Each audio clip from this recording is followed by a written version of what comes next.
Last class, we had a discussion about principle of operation of a DC generator and its various types of generators, namely separately excited generator and self-excited generator.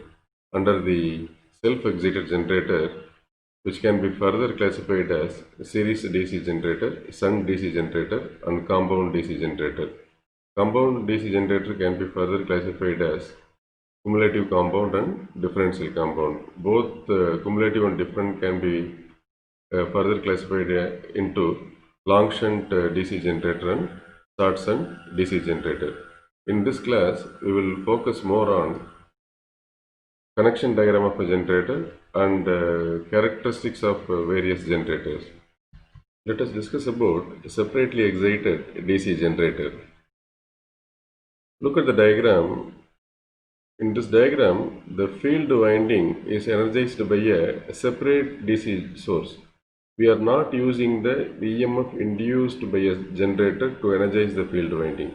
Hence, it is named as separately excited generator. Applying KVL to the armature circuit, we can write the equation generated voltage EG minus IARA minus V is equal to 0. EG is the potential rise, IARA is the ohmic drop potential fall, and again the voltage drop across the load. I can write this equation. Rearranging the equation, I can get V is equal to EG minus IARA. Power developed in a generator, I can write EG times IA. And power output or the power delivered, I can write V into IL. That is power output I can measure across the load terminals. So I can write in terms of V into IL. In this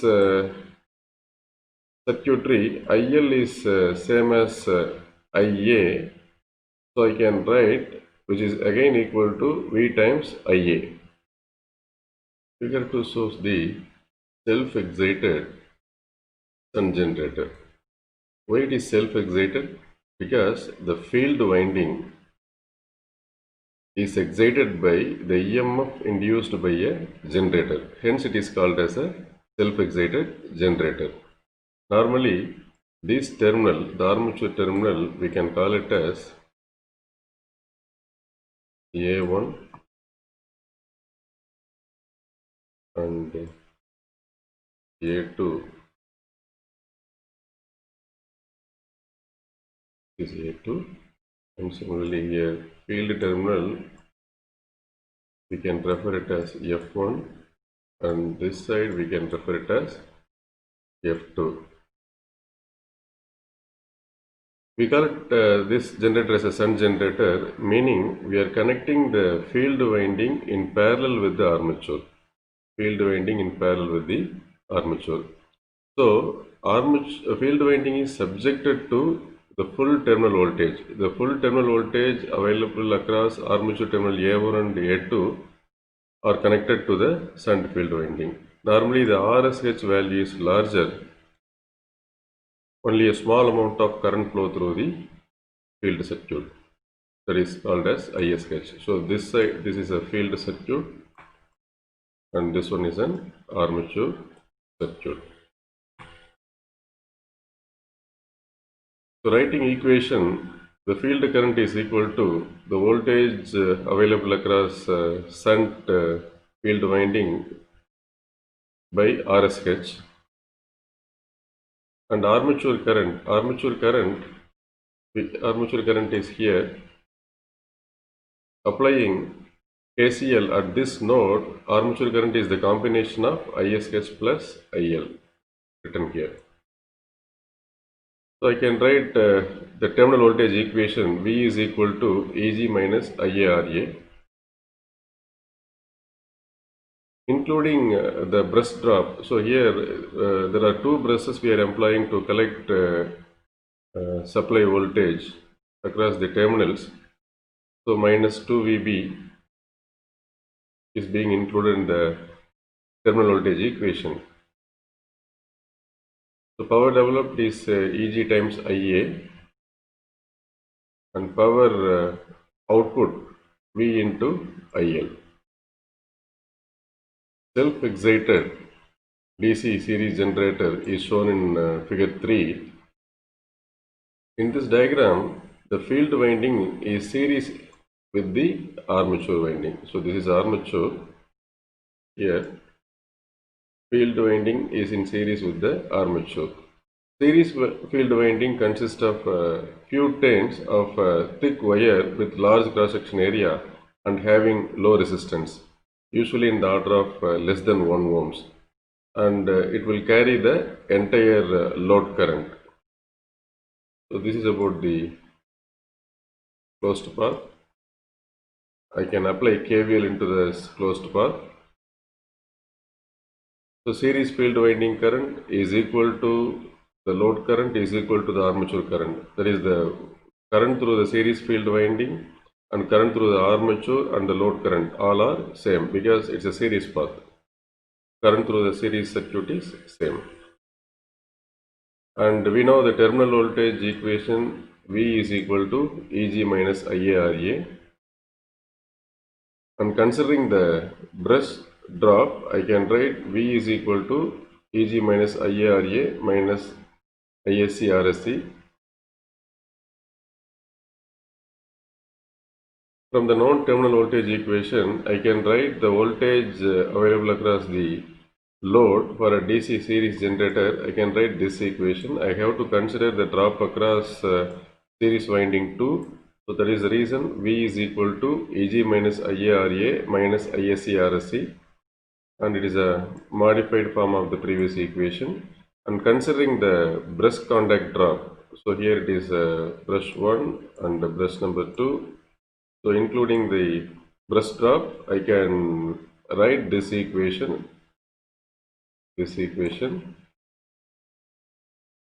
Then power developed is equal to Eg times Ia, and power output we are measuring across the load terminal. We can write P0 is equal to V times IL. Compound generator employs two windings. One is a shunt winding, another one is a series winding. The diagram shows the self-excited long shunt DC compound generator. In a long shunt generator, the shunt field winding is in parallel with both the armature and series field winding. These two windings are parallel with the shunt field. For our understanding, I can write. So these two things are parallel.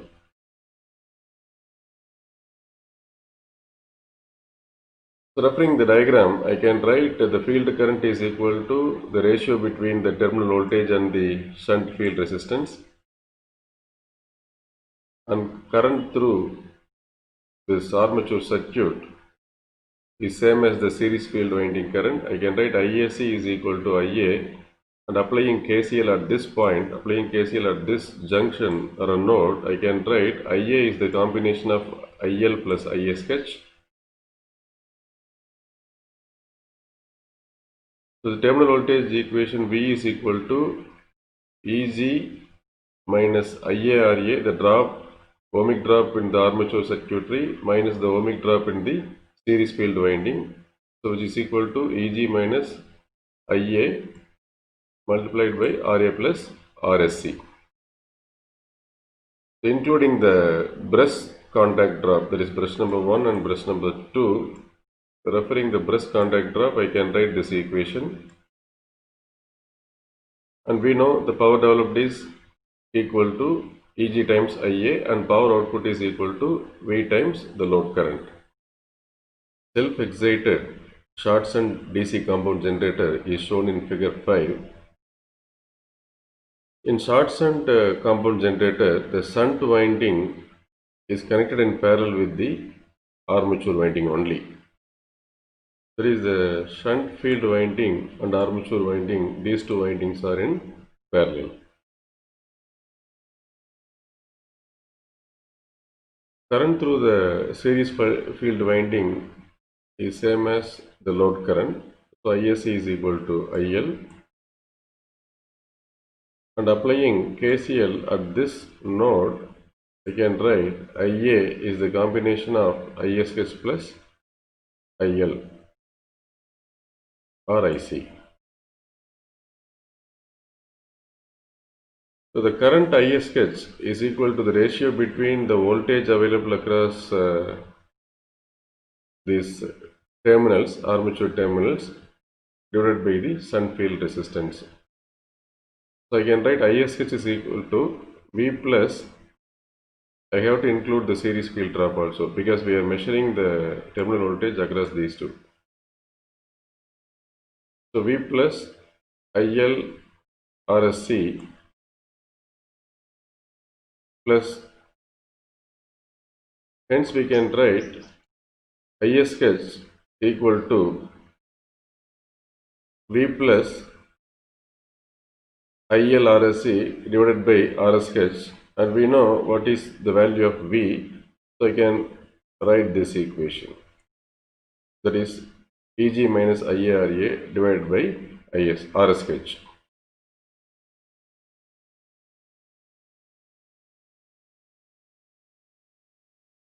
Including the brush contact drop, I can write this equation. Then we know the power developed is equal to EG times IA, and power output we are measuring at the load terminals. So we can write V times IL. In compound generator, field is produced by both the shunt as well as series winding. Shunt field is more stronger than the series field.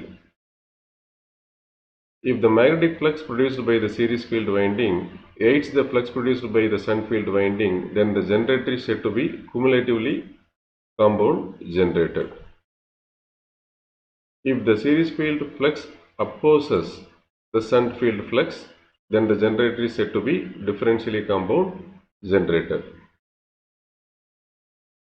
So this diagram shows the summary of types of generator what we have discussed. Broadly, we classify the generator into two types. One is about the separately excited DC generator and another one is the self-excited DC generator. Under the self-excited category, we discussed about shunt generator where the field winding is in parallel with the armature winding, and in the series DC generator, both armature winding and series winding are in series, and in the compound generator, we had a discussion about both long shunt compound generator and short shunt compound generator. In long shunt compound generator, the shunt field winding is connected in parallel with both armature winding and series winding. This is about the shunt field winding. And in case of a short shunt compound generator, the shunt field is in parallel with only the armature winding. Now let us discuss about the characteristics of a DC generator. Characteristics we can classify into three types. One is about the open circuit characteristics, also called as magnetic characteristics or no load saturation characteristics, which is the plot between the open circuit voltage versus the field current. And the second one, internal characteristics, also called as total characteristics, which is the plot between the generated EMF versus IA, armature current. And the third one, external characteristics or performance characteristics, which is the plot between voltage versus the load current. Let us discuss the no load characteristics of separately excited DC generator. Why separately excited? Field winding is excited by a separate DC source, not by the voltage induced in an armature. Field winding current is measured with the help of a meter, and this current is limited by the field rheostat RSH. This is RSH.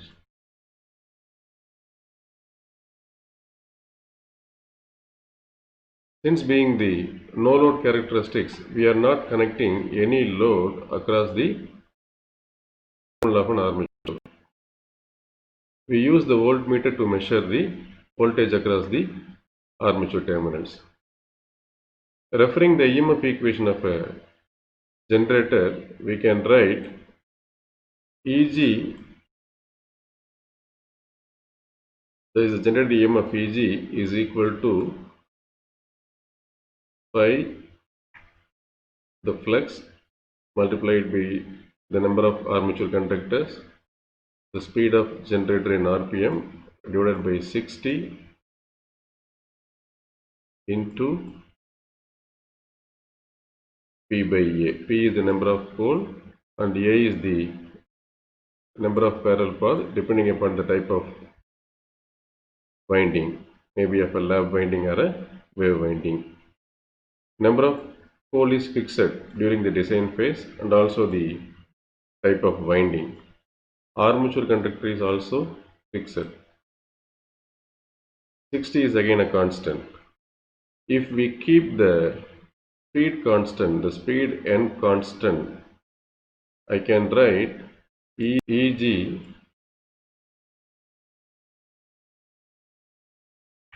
directly proportional to flux phi.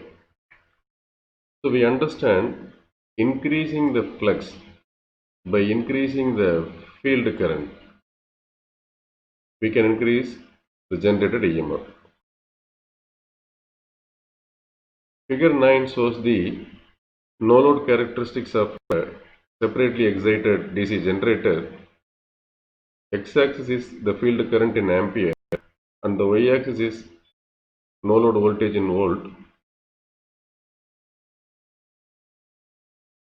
By slowly increasing the field current IF, we increase the no load voltage E0 for a speed N1 RPM.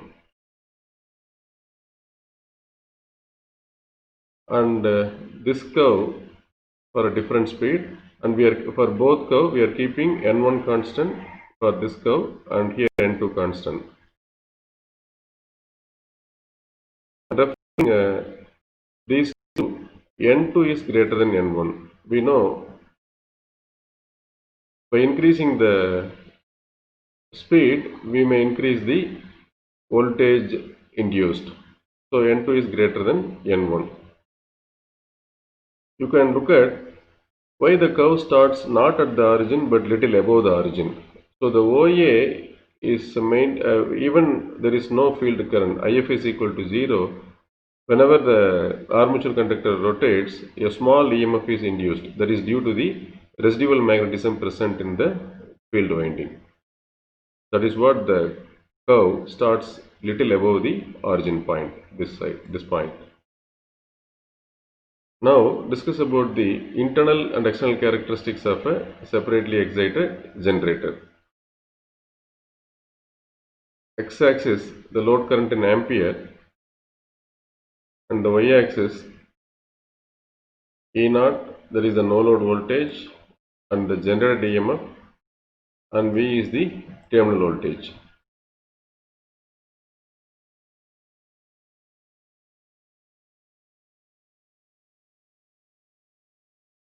This A, at point A, this graph shows the no load EMF induced E0.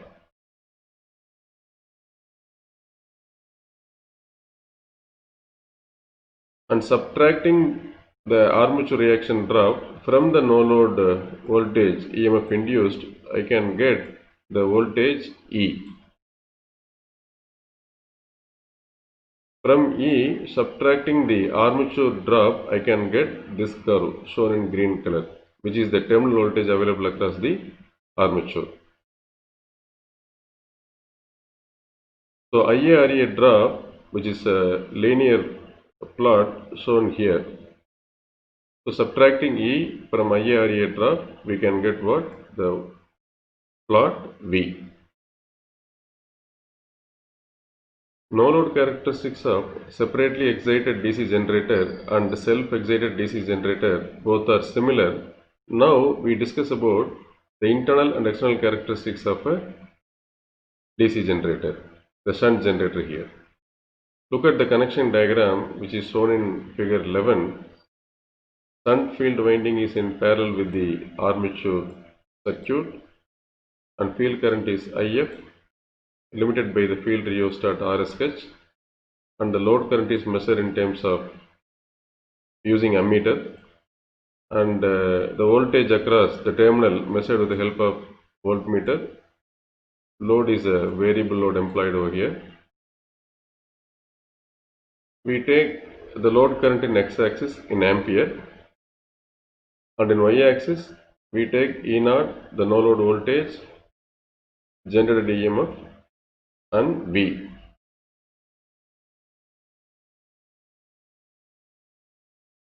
A and E0 implies the no load EMF. Subtracting the armature reaction drop, the pink color curve indicates EMF E. So E0 subtracted by armature reaction drop, we get the curve E. From E, subtracting the ohmic drop, we can get the voltage V. The pink color one, we call it as an internal characteristics of a self-excited shunt generator. And the green color, there is the terminal voltage plot with respect to IL, we can call it as an external characteristics of a self-excited shunt generator. Referring the external characteristics, increasing the load current value by decreasing the load rheostat value, that leads to voltage drop, increasing in voltage drop. So voltage V is slowly decreasing. Keep on increasing the load current by decreasing the load rheostat, the voltage is getting decreases. Beyond a particular value, the voltage started decreasing. So the plot V versus IL, we call it as an external characteristics of a generator. Now we discuss the internal and external characteristics of a self-excited DC generator. We take the load current in x-axis, and in the y-axis we consider the no load voltage E0 and E and the terminal voltage V in volts. This curve shows the no load EMF E0. Subtracting the armature reaction drop, we can get the voltage E, and subtracting the armature drop, we can get the terminal voltage. So by increasing the load current beyond a particular value, the voltage is started decreasing. The curve E, we call it as an internal characteristics, and the curve V, we call it as an external characteristics of a DC series generator. Let us discuss about internal and external characteristics of a self-excited compound generator. We take field current, load current in the x-axis, and we consider terminal voltage in the y-axis.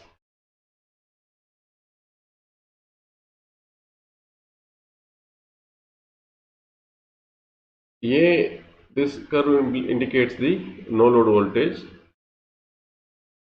and A and B indicates the over compound characteristics of a compound generator, and OC indicates the flat compound characteristics of a compound generator, and OD indicates the under compound characteristics of a compound generator. In case of an over compound characteristics, the voltage is greater than the no load voltage, and in case of flat compound characteristics of a compound generator, the voltage, the generated voltage is closer to the no load voltage, and in case of under compound characteristics of DC generator, the voltage is lesser than that of the no load voltage. Today we have been discussed about the connection diagram and characteristics of various types of DC generator. In the next class, we will be talking about voltage built up in a DC shunt generator and importance of critical resistance. Thank you.